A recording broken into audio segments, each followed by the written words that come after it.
Now that we've got our object actually moving, let's tie that into an input. So we're going to go in and we're going to get the input from the user, and we're going to use that to move the object. Now beforehand we looked at one that was a input.getAxis, and that allowed us a much quicker way of going about and moving the object. Now before we use that one though, we're going to look at just getting input from the keyboard and then taking that information and then doing something with it. So let's write a conditional statement. A conditional because we're actually going to check for something. We're saying if we get input from the user and it's the key that we want, then we're going to do something with it. So we're going to start off with our conditional if, and we'll say if, let's say our input dot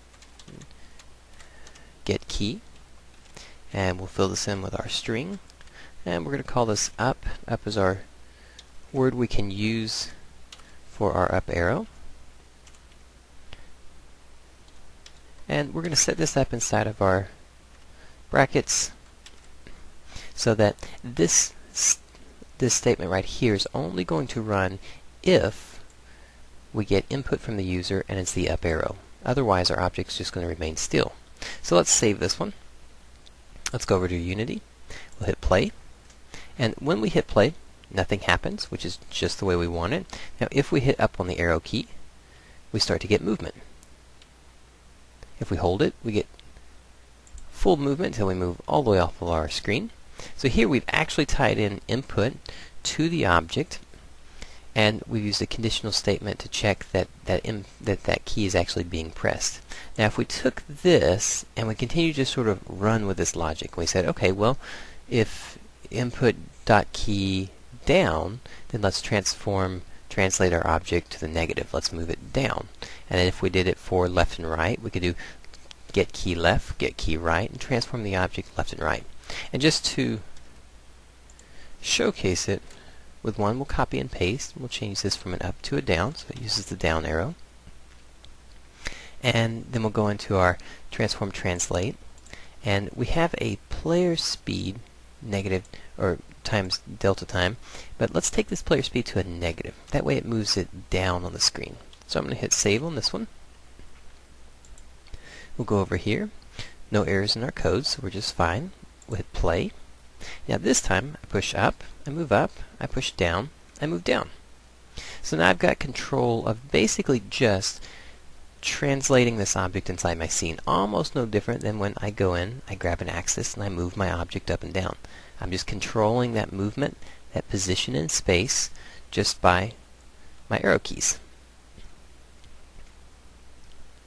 Now, if we were to continue with this, and we said, okay, let's do our left and our right, and then move it along our, let's say, our x-axis or our z-axis, depending on what direction we want it to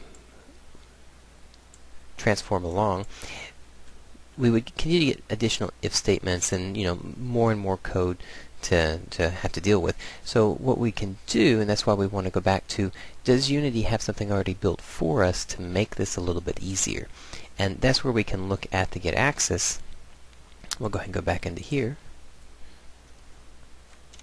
We'll look at our input option again for our API, and we'll go back to our getAxis information. And in here they make it just a little bit easier because you'll notice we can put in our string, but we can return a float variable.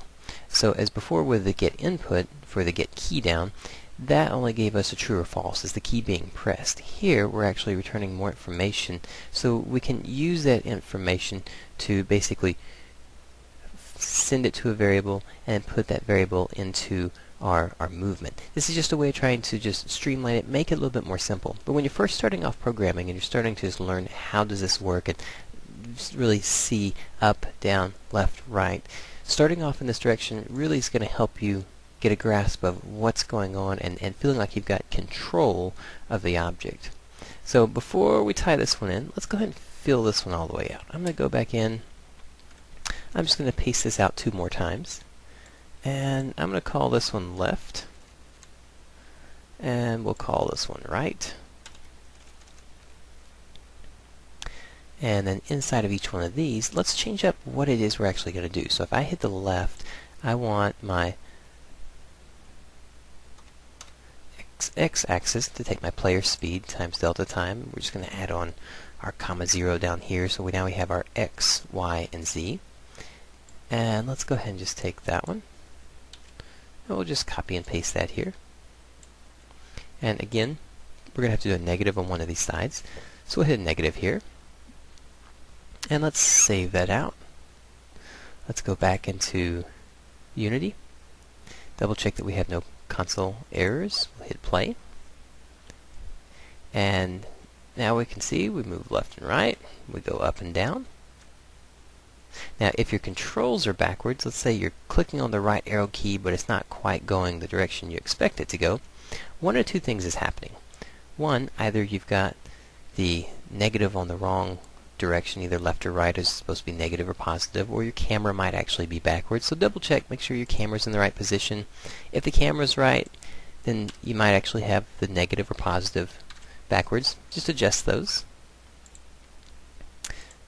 Save it out. Hit play again. Then you may have it set up the way you want it to be set up. So you've got left and right, you're up and down. So here we actually have control of our object, the basic kind of control that we're looking for, so that we can move it around as if we were a spaceship flying around. Now before we commit to the code on this one, we really wanted to just take a look at how this can work, how we set this up. And what we wanted to be able to do though is condense this down to almost just 2 lines of code where we use the get access. And we'll do that next.